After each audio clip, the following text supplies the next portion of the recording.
Welcome once again to Games to Remember, where we profile some of the most historic games played in Highmark Stadium in this, the last season of the building's existence. I'm Bills play-by-play man Chris Brown, and in this episode, we re-examine perhaps the greatest home victory ever.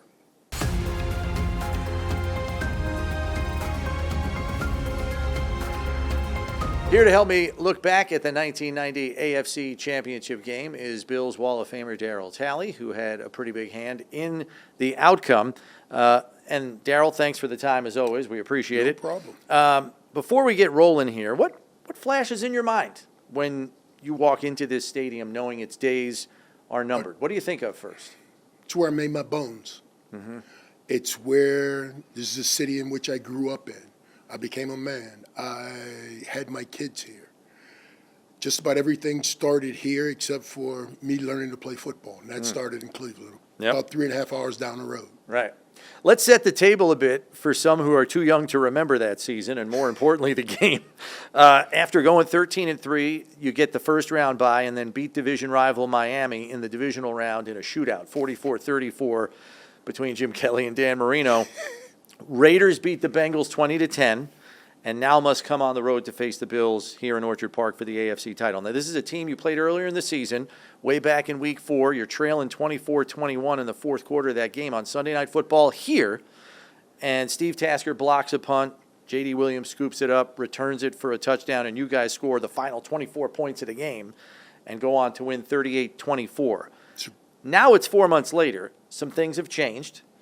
Most notably for them, Bo Jackson suffers what winds up being a career-ending hip injury the week before you guys play them. How much did that change how you sized up the Raiders in the AFC title matchup defensively? Didn't change anything because we knew Bo was an excellent player, a great player, and we were going to have to defend him. So we were going to have to just try and get to the ball and hit him. Right. But now he's not part of the equation because he gets injured the week before. I know they still have Marcus Allen, Willie Gault. Wait a minute. Think about you got the great Marcus Allen back there. Yeah, Hall of Famer. He's the only guy that I've ever seen start to run the ball in the Super Bowl, other than Riggins, starts to run it one way, turns, goes completely the opposite way, and runs the length of the field just about. Did that against the Redskins. Yes. Yeah, it's an iconic moment in Super Bowl history. Okay, understood. Your offense also facing a team that was the number 4 defense in the league, number 4 pass defense, number 5 scoring defense, and the number 2 sack defense. That did not seem to matter in any way when your offense came out for the first series. By my count on the first series, Thurman runs for 12. I can time this. Thurman runs for 12. 17 seconds later, Thurman, 14-yard reception. 17 seconds later, Andre, 15 yards, and another first down. 21 seconds later, Thurman runs for 5. 19 seconds later, Thurman, 9-yard reception, and Raiders head coach Art Shell calls timeout to stop the bleeding and give his players a rest because there's no time to substitute. What are you thinking standing on the sideline watching that opening drive? I'm laughing because I know that their tongues are going to be hanging out and on the ground because at the rate and pace our offense ran, which is a lot faster than everybody else's because we had everybody, they had the run and shoot in Houston and Atlanta. And I think the way we played with the no-huddle offense and calling everything on the move, we made you stick with what personnel you had on the field. Yeah. We didn't give you a chance to do that. Or if you changed it and you went to nickel, you stayed in nickel or you had to stay in dime unless you called timeout because Jim and them were not going to slow down. Yeah. They were going to keep running it. Like I kept telling them, just keep the cash register running, baby. Keep it running. Jim picks up right where he left off before the timeout. McKellar for 9, Thurman for 5, and then Thurman with a 3-yard carry to set up 2nd and goal from the 3. Kelly hits Andre for a 6-yard touchdown. It comes back on holding. Next play, Jim fumbles the snap, picks it up, rolls out, and hits James Lofton on a broken play, and he takes it in for a 13-yard touchdown. And the place, which was already juiced up, I mean, this place was humming. Now it's going nuts, and it's only 7-0, and you haven't even stepped on the field yet. No, it's gonna get a lot worse. But trust me, because we had people understand now of what type of mentality we had playing back then. Especially here. Yeah, we got you out here, and some of that white stuff hit the ground. Number one, it's in your head that the snow's on the ground. Number two, you're cold. You're trying to be brave running around with no sleeves on. Well, I'm going to slap you on your arms and let you know how it feel. just to be devilish, I'm going to slap you on the arms to see how it feels. And you feel that little extra sting then. So, I just looked at him and went, okay, I know how to prepare for this. Yeah. You don't. So Jay Schrader and the Raiders come out with a drive start at their own 19. They go play action on the first play, and Schrader hits Mervin Fernandez, 26 yards, deep over the middle. Did the same thing on the second play with your base defense on the field now. They go play action again, and, you're trying to run with Willie Gault. I mean, you're a talented player, but you're not an Olympic-level track star. So Willie gets another 26, and the Raiders, after two plays, are at the Buffalo 29-yard line. What are you thinking after those first two plays where they go, over the middle to their fastest guys? Well, what I'm thinking is, okay, that means I got to get deeper in my drop. Yeah. That means I got to look for where the receiver's coming from. And the first time I didn't do it. The second time I looked him up and knew what type of pattern they were running. And when he did, all I did was just step right in front because he threw it straight to me. If you really look at it, I stepped right in front of where Tim Brown was supposed to be. Yeah, and we'll get to that in just a minute. So this drive finishes. You guys hold them to a field goal. You tip a Schrader pass on 1st and 10, and it's incomplete. You then get a shoestring tackle on Marcus Allen on a carry up the middle, and you force 3rd and 5. And then Fernandez actually dropped a pass that would have been for a first down, so they got to kick the 41-yarder. Jeff Jager, 7-3 Bills. Did you feel fortunate to get the stop, or you're trying to feel him out on the first series, right? Like that's No, I'm not worried, but I'm just trying to make sure we get everything that we're doing on pace and on time. Gotcha. Because if we're not on time and knowing what each other's doing, we're going to get screwed. Yeah. Next possession for your offense doesn't give you much of a breather. Thurman for 2 on a run. 16 seconds later, Lofton over the middle for a 41-yarder down the left sideline to the Raiders 23. Jim scrambles for 11, almost unheard of. Heathcliff can run. For another first down. 25 seconds later, it's a draw to Thurman, 12 yards, touchdown. 3-play drive. And now it's 14. Pretty efficient offense. Well, yeah, but you guys got to get back out there now. Because it's 1 minute. It's 1 minute and 6 seconds in real time, not even clock time. I guess at this point, though, you're pretty much used to that as a defense. You had become accustomed to that. We had to become accustomed to it because we had to play against them in practice every day. Yeah. And in practice every day, we would run no huddle in practice. Yeah. So we had to keep up. And the other thing that we thought about was, as players, we couldn't afford not to come to camp in shape. Because if you came to camp out of shape, then you let everybody else down. Yeah. Because now we got to worry about you being in shape to be able to play. We're just worried about going out here beating somebody's behind. Yeah. And trying not to lose a football game and trying to beat somebody from a difficult situation. Yeah. Your defense comes out, sends them 3 and out, but Buffalo's offense actually has their first turnover of the game. Ball bounces off Thurman's hands. Deflections picked off by Gary Lewis at the Raiders 19. Your defense, though, returns the favor. Got a 3rd and 6 at your own 24. Schrader's under pressure because Bruce is coming off the corner there.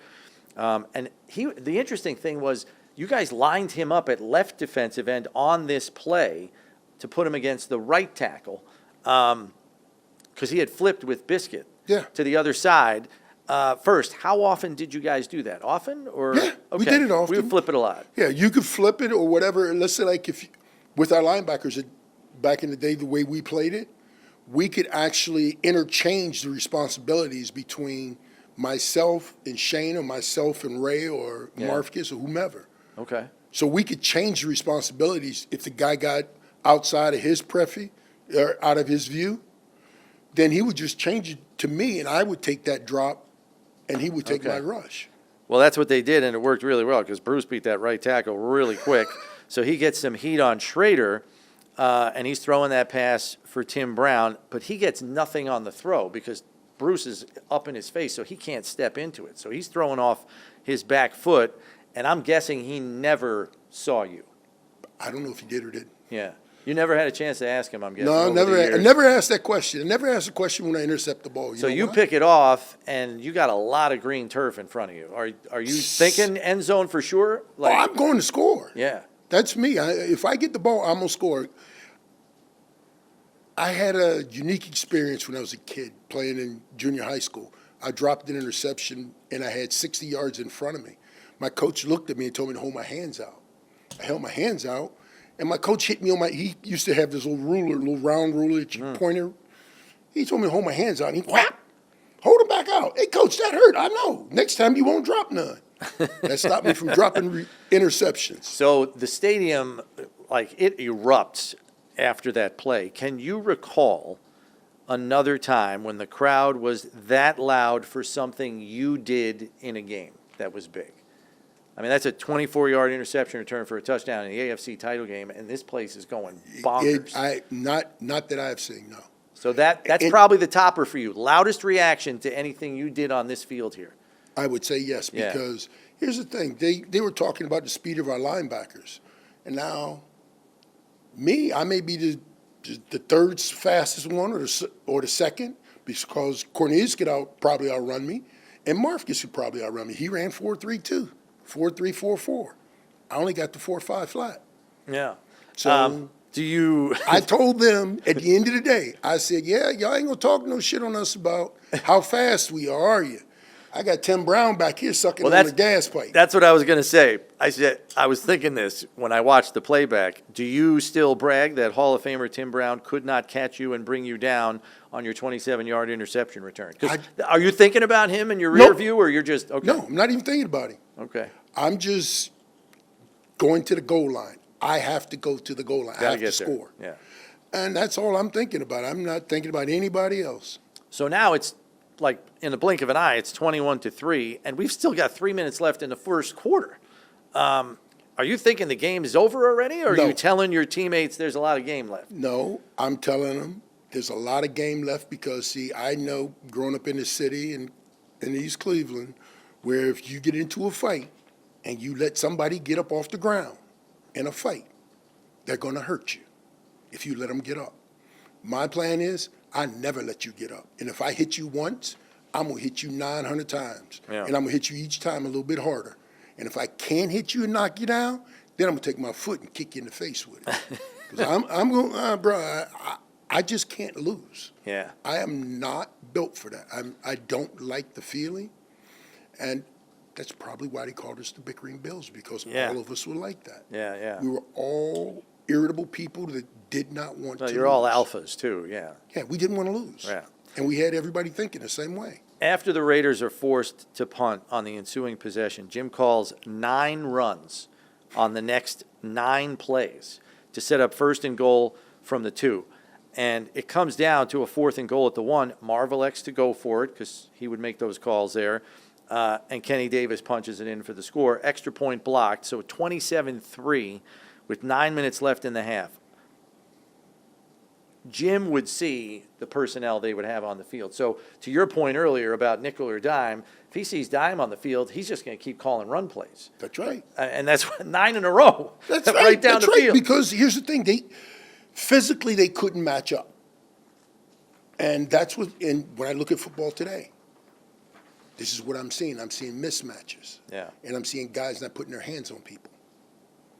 If people put their hands on people, that 5 yards all of a sudden becomes a whole lot better, because now when the quarterback gets back there, he's back there in the pocket.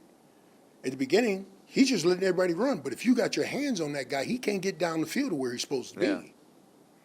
If he's supposed to be 10 to 15 yards down the field and you put your hands on him right, he ain't going to be 10 to 15 yards down the field. Right. He's going to be 8 to 9. And now he's not hitting his landmark. That's right. Ensuing kickoff, special teams gets in on the act. Jamie Holland tries to catch a short kickoff on the run, mishandles it. Jamie Mueller hops on it. And you're still watching on the sidelines because the offense is back out now. They get a drive start at the Raiders' 30. It stalls out, and Norwood takes a field goal there, but it's no good. So still 27-3. You guys force a punt after Schrader throws 3 straight incompletions. Your offense comes out, and Steve Tasker's got to get in the lineup because Al Edwards is out with a concussion. Yeah. So he had to step into the game. Makes the biggest pass play of the game. Kelly hits him for a 44-yarder, which Steve still says, if he threw it over my shoulder, I'm in the end zone. I had to come back for it. That's probably true, knowing him. So, Because Sevy would tell him that. so he only gets down to the 9, first and goal. Kenny eventually punches it in from 3 yards out, 34-3. Now, you're obviously not aware of this, but fans watching the game on NBC at home never saw the Kenny Davis touchdown because NBC broke in with Gulf War coverage. They're doing special reports during the AFC title game. So they break in. Wow. And they missed the touchdown. And so poor Dick Enberg, who's calling the game with Bill Walsh, who had just retired, they're like, well, while you were gone, blah, blah, blah. Now, this was starting, the war stuff was starting to percolate through the course of the playoffs. I'm guessing you're preparing for playoff games. That's like not even on your guys' radar all that much, or was it? It was, because our country's at war, man. Yeah. You got to think about that. I mean, that's a huge deal. I mean, a lot of people don't think about it because you got somebody else fighting for you. Right. Well, what about those guys that are over there fighting? What about their families? How do they feel? Yeah. I mean,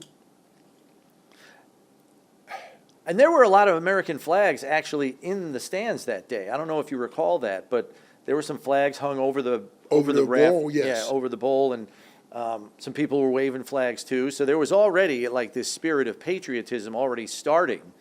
And obviously it got huge when you went to the Super Bowl. You got helicopters flying around, for God's sakes. Tell me about it. With Black Hawk helicopters. Yes. Black Hawk helicopters. With and machine gunners hanging out. People up there with sniper guns. I know. I'm like, what? Yeah, so it didn't reach that level yet, but there was already this undercurrent of patriotism in the building also that day, which was kind of a unique thing. 3 minutes left in the half. Jay Schrader on first down overthrows Willie Gault on the left sideline. Nate Odom's outstretched interception for the third takeaway of the game already, and it's not even halftime. Did Schrader just look off that day to you, or did the first one kind of put him in a bad spot and he never got right again? Here's what I'll tell you about that game that I remember, because I got 2 interceptions in the game, and then Ray Bentley went in the game to play nickel for me, and I told him, I said, Ray, anytime they come out in this formation, here's where the ball's going. And he said, what? I said, every time he's done it. He's either throwing the four-cut or he's going to try and throw the out. For us, all we had to look for was the four-cut. Same pass I picked off twice. Right, Same ball I picked off twice. He goes in, he gets 2. So I would have had 4 that day. So he was kind of telegraphing most of the day. No, it's just the way the play was set up. But they didn't deviate from that the whole game? Well, for that particular time, Yeah. I don't think so. I didn't notice them running it any other way. That's wild. That's crazy. Your offense goes right down the field again. Kelly hits Lofton with a deep ball down the right sideline, 33 yards, then hits him on the next play on a slant for a 9-yard touchdown. And that's what was second of special. the game. That was special because James had got played cut. for the Raiders. He got cut by He the got cut by the Raiders, yes. And then he came here. And to go back and do that, yes, I was happy as all get out for him. Yeah, he had an ear-to-ear smile after that second touchdown. What was the reception for him like on the sidelines coming back to the group after that second touchdown? Because, now people are almost laughing at the score at this point. They can laugh, but we were still ecstatic. We were happy as hell that James had scored, and all we knew was we had another quarter and a half to play. Well, it's 41-3, and your team has already set the record for most points scored in the first half of a playoff game. How are you keeping the party from starting? The party from starting? Because I am the person who's going to tell you. Yeah. You're not going to take your foot off the gas pedal. If you do, we're going to have a problem. Yeah. Because here's the thing. Like I said, if you let somebody get up off the ground, they're going to beat your ass. They're going to knock you out. So you don't let anybody get up off the ground once you got them down there. Yeah. I'm sorry. That's just me. If I'm fighting you and I'm beating you, do you think I'm going to let you have one swing? Yeah. I'm going to let you hit me once? No. You have not changed in 30 years. I'm not going to change. I hate to tell everybody, but it's just like my dad said. Hey, I'm too old, too stuck in my ways to change now. Yeah. I'm not running from anything or anybody. I just sit there and look. We're going to either talk about it or we have to see what happens. First drive of the second half by the Raiders ends with another turnover. Kelso steps in front of a pass for Mervin Fernandez at the Bills' 5-yard line. Your team had 42 takeaways in the regular season that year. Did this game kind of follow the script of what your defense had thrived on all season? It did exactly what we had done all year. Okay. And we had taken the ball away from people all year. I think we were third or fourth in the league in takeaways. So I mean, 42 is a lot. Here's what I told Jim. I said, look, as long as we got a cash register and it's running, leave that cash register running. Yeah. Because when it stopped, it's broke. It stopped. Well, I mean, and my thing is this: if we got to take the ball away every other down, let's take the damn ball away. Yeah, and that's all we do. With your offense getting ahead on the scoreboard, the opponent had to put the ball at risk just to keep up. Now we turn my big monster loose. Yeah. And let him have fun. So your offense goes 3 and out, and on the next Raiders possession, they get all the way down to your 2-yard line, and Schrader is getting razzed by the Bills fans at this point. Do you remember them chanting Schrader? Do you remember this? Yes, I do, because it reminded me of the movie The Warriors. Okay. When they were sitting there singing, Warriors, come out and play. Yeah. What'd you make of that? Like, I thought it was funny. Yeah, I mean, because they're just razzing dogging him. him. Yeah, and sure enough, right after that, he throws his fourth interception to Leonard Smith in the end zone. I mean, Leonard's standing by himself. I don't know what Schrader saw on that. Was he just spooked at this point? I do you have think? no idea. I couldn't answer that. Yeah. All I knew is I was just trying to keep hitting him. There's nobody within 10 yards of Leonard. I mean, he throws it right to him. So I can't. And there was pressure, but it looked like an awful, awful throw. My idea, like I told you, once I got you under my foot and I Yeah. get you on the ground and I'm beating you, you are not getting up. Yeah. I'm sorry. Come the early fourth quarter, a lot of the starters are already sitting down. Thurman checks out of the game with 199 total yards, including 138 on the ground. You stayed in the game a little bit longer.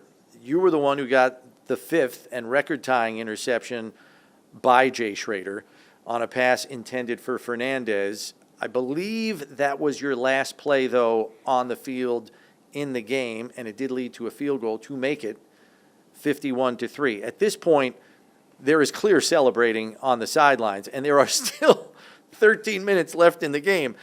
You're still, to your credit, you're still pretty stoic because they had some shots on the sideline, and you are trying to stay as in the game as you I'm can. going But to. half your roster is whooping it up. You know what? They could have been whooping it up, but if they'd have brought their on the field, Yeah. there wasn't gonna be none of that. Yeah. No. Bro, see, no, that's where I think everybody gets it twisted.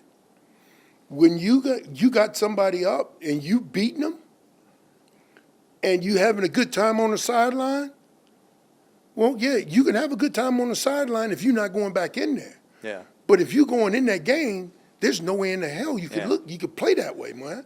Yeah. I mean, Yeah, just this ask the is 93 Oilers. this is a violent game. It's played by men that enjoy beating the snot out of each other. And guess what? I definitely didn't mind knocking the people down. Yeah.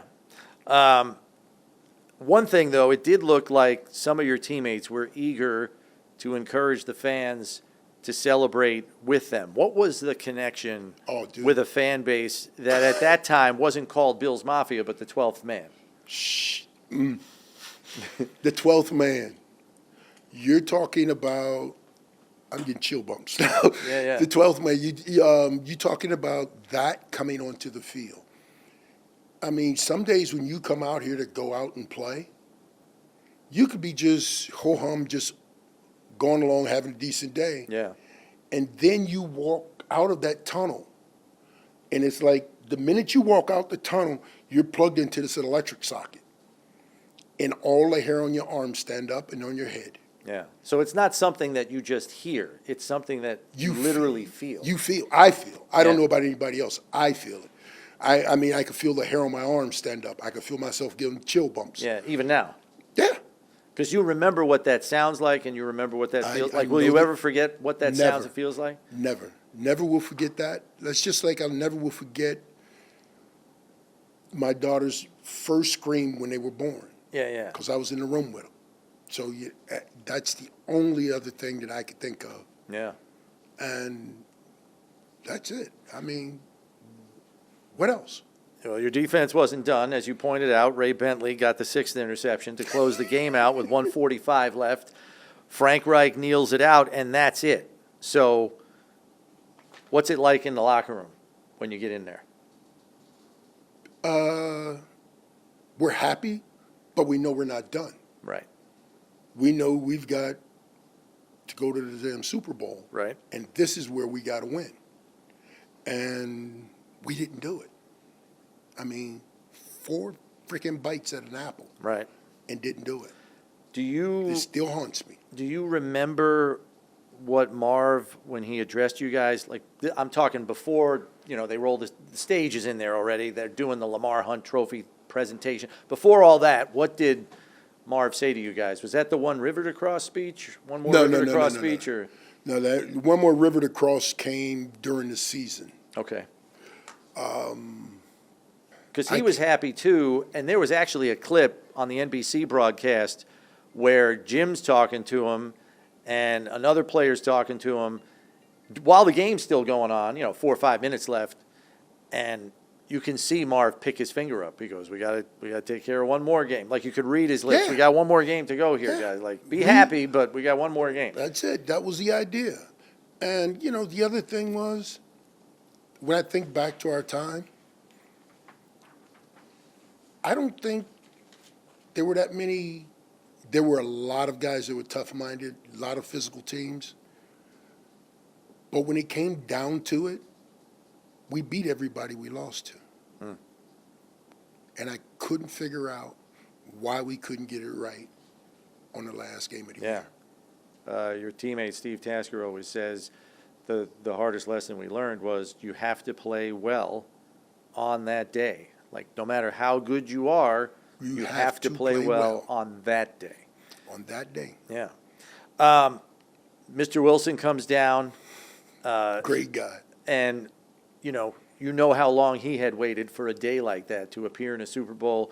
You knew the iconic figure he had been in the league, Yes. saving the AFL by helping out some other owners back in the day. Namely our buddy Al. Yeah, seeing him come into the locker room, how was he received? Because that was a team that was very close with Mr. Wilson. Thankful. Yeah. We were thankful. We were proud. We were happy that we could do that. I mean, the only other team that he had to go as far was the 60 champs that played here. So that's how long it had been. From 30 years, from 1960 to 1990. Yeah. So he paid his dues. But, yes, he was happy we got there. I think sad that we lost. But I do think that we did make him proud of us by the way we did it. And the way in which we did do it. Then it was like just coming in to steal someone's heart. Yeah. We want to let you think you're going to win. You got the girl and you're going to get away with her. And then we come in and steal her heart. All right, final thing we do here is called First Thoughts. I ask you a question. You tell me first thing pops into your head. Question 1. Did the way in which you won that AFC title game in any way make you and your teammates overconfident going into the Super Bowl? Hell no. Okay. Because you could see how 51-3 might allow that feeling to creep in. Look, each game stands on its own. Okay. That's it. Once it's over, it's over. Question 2, your squad made the AFC title game in '88 but did not advance. As you know, you suffered a heartbreaker in the '89 divisional playoff. How had your team changed the most to finally get over the hump in 1990? We were pissed. Okay. We lost to Cleveland. In Right. Cleveland. I'm from Cleveland. So Well- do you realize how much garbage I took? Yeah. That was not, no. And I gave everybody else just as much as I got for me having to listen to that.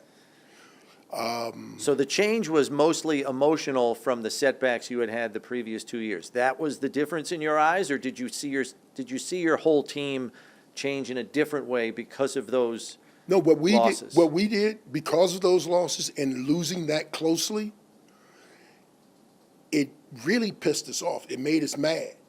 And that's why we would start arguing with each other about what was happening on the field, what would go on and what didn't. And if you weren't doing what we thought you were supposed to be doing, carrying your portion of that stick, we were going to let you know. Yeah. And that was the good thing about our squad. We would let you know. It didn't matter who you were. Yeah, there was accountability. I got yelled at. Jim got yelled at. Everybody did. I mean, we stayed in each other's ass all day. Yeah. But now can't nobody else come and say anything to them. Somebody else say something to one of them, they got a different problem. Now they got 60 guys that are trying to beat shit out of them. Last one, is there any game in your career that tops 51-3? Yes. There is, okay. What is it? 51-3? Is there anyone that tops it? Yes. What tops that Me one? going to the Super Bowl for the first time. Okay. That I don't think anybody gets it, but I love my country. Yeah. I'm at war. I'm playing a football game. How many tens of millions of people or billions of people are watching me play football? Yeah. My country's at war. I got a man up here sitting up on the top of the stadium with a rifle, Yeah. ready to shoot people. Are you kidding me? And everybody's watching me in a game? Wow. Yeah. I'm like, it was the best show, the biggest show in town, because there's nothing else on. Right. Everybody is looking at you. What else would you want being a football player? Be on the biggest stage that you could ever be on. Yeah, that's why they say And that is the biggest stage of football. The only other bigger stage is winning a dang gone game afterwards. Right. Yep. Super Bowl is the pinnacle for sure. Well, Darryl, listen, pleasure looking back at this game with you. No Thanks for problem. all the insight. And we hope you enjoyed this edition as well. This concludes our Games to Remember video series. But if you missed any of the episodes, you can check them out on the Bills YouTube channel. For Darryl Talley, I'm Chris Brown. We'll see you at the new Highmark Stadium in 2026.